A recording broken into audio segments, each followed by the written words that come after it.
What is up, guys? This is your boy Legend Killer 5 coming at you. This time I have a surprise. I have something for you Eagles fans and for football fans in general.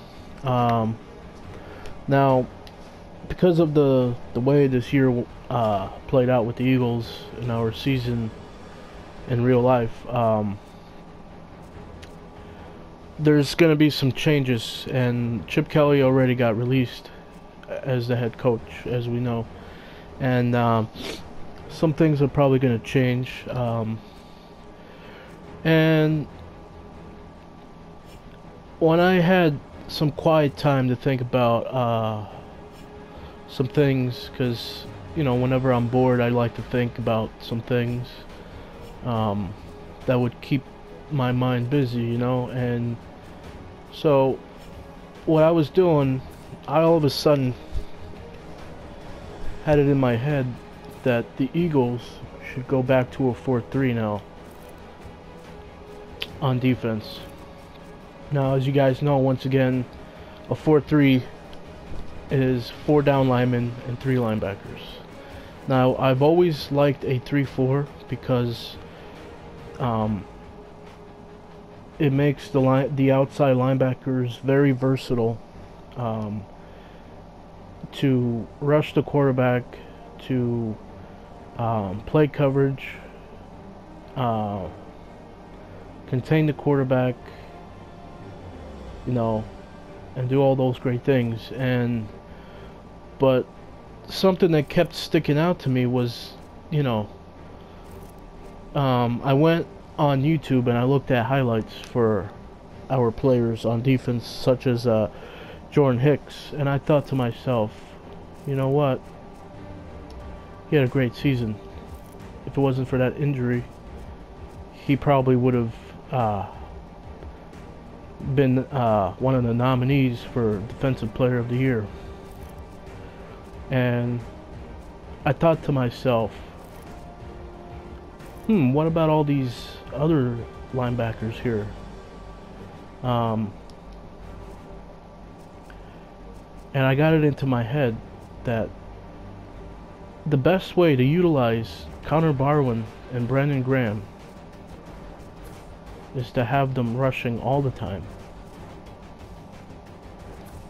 And I thought, well, if we had them as defensive ends in a 4-3, that would be the best way possible to maximize,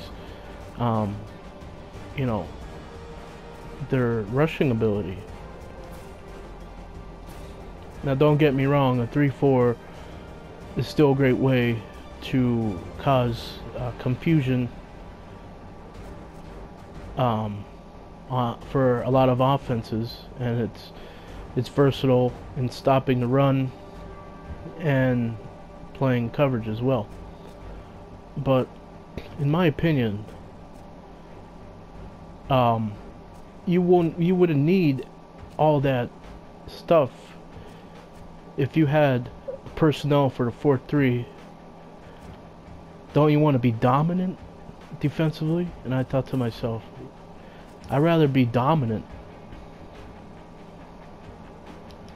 than just, okay, maybe in half of the games we play, or in most of the games, that we can be consistently dominant. We can have a defense like the Cardinals. We can have a defense like the Broncos if we just do this one thing, in my opinion. Because, for example, our personnel on the field,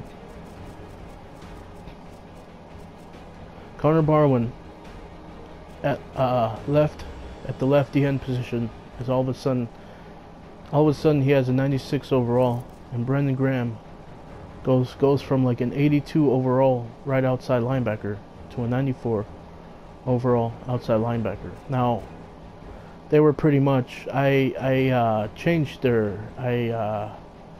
gave them some more attributes. I gave them a higher overall when they were linebackers.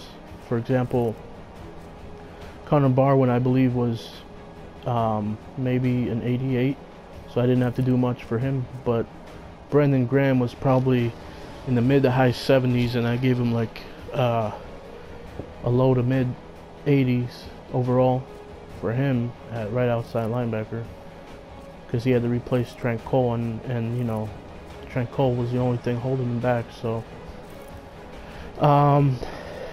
I felt like, you know what, we have two great pass rushers right here, and this would give us flexibility because we can now use Michael Kendricks either at left outside linebacker or right outside linebacker. Now I have Marcus Smith the second there because, I mean, I don't need to have him there, but I just put him there so Michael Kendricks could be the left outside linebacker, because we don't really have anybody to cover tight ends, because the left outside linebacker is the guy who covers the tight ends and goes against wide receivers at times.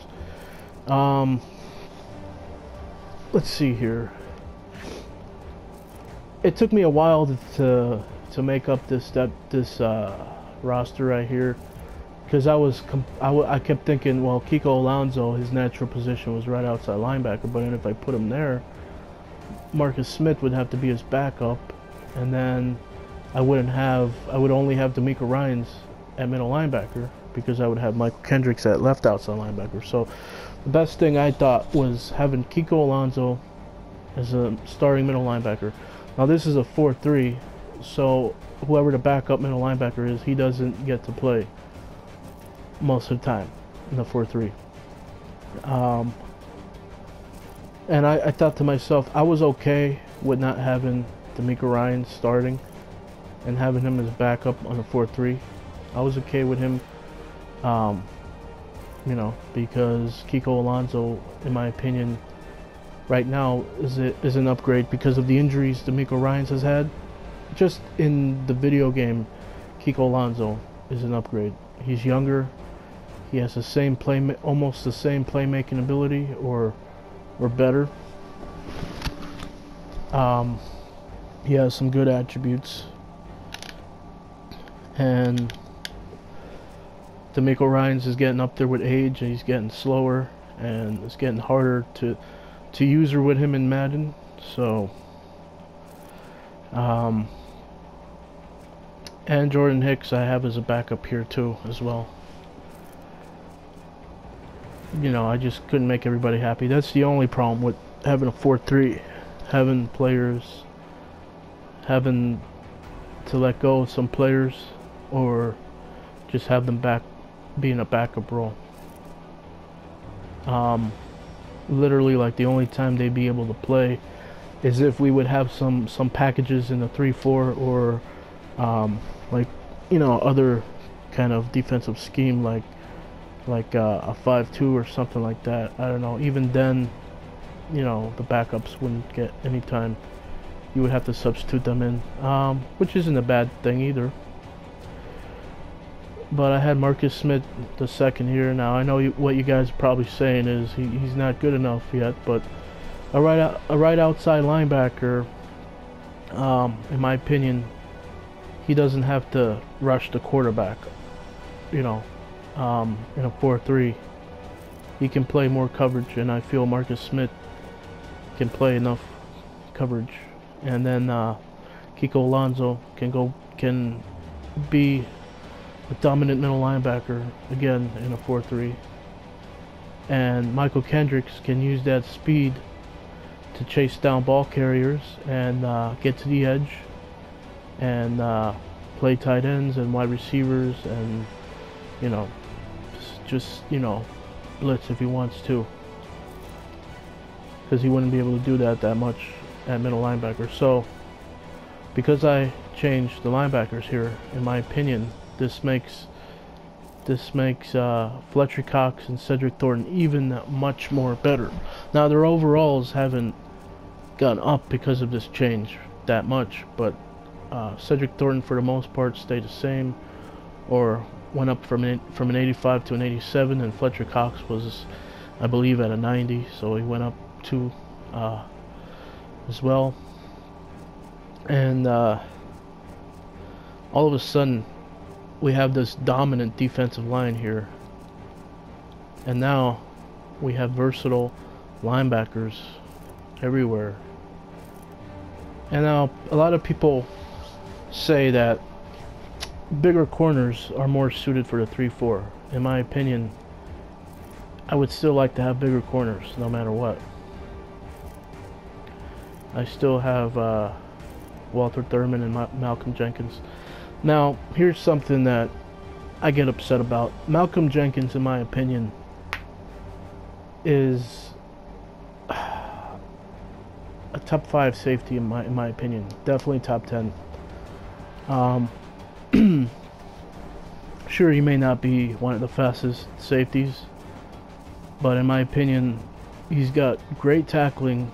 He never lets anybody, rarely, very rarely, I can't even remember a play where Malcolm Jenkins, where somebody broke a tackle from Malcolm Jenkins. He wraps up, and in my opinion, if you're able to wrap up somebody, wrap up the ball carrier, whoever it is, come down and play the run the way he does, then you got yourself somebody that can tackle.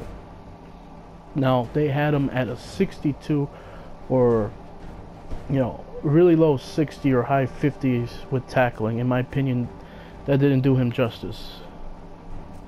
And I gave him 75 hit power. I believe he was in the high 60s, you know, or lower, even lower than that. Play recognition, I gave him an 85. And awareness, I gave him an 85. So his overall went to a 93.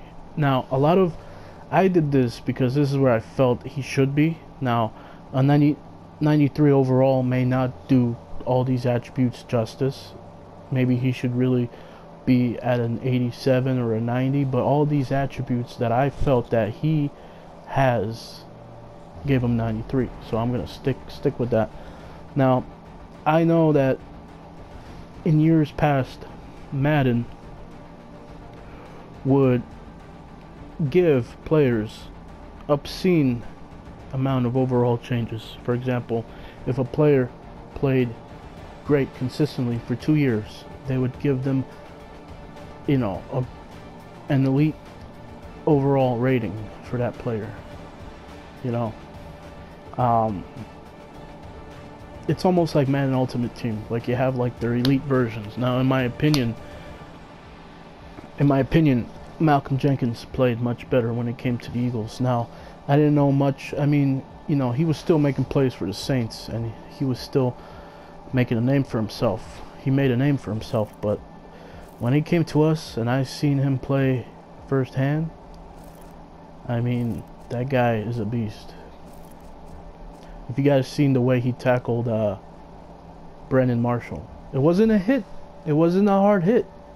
It was a ferocious tackle. I don't know. For example, Jarius Byrd. The Saints let Jarius Byrd go.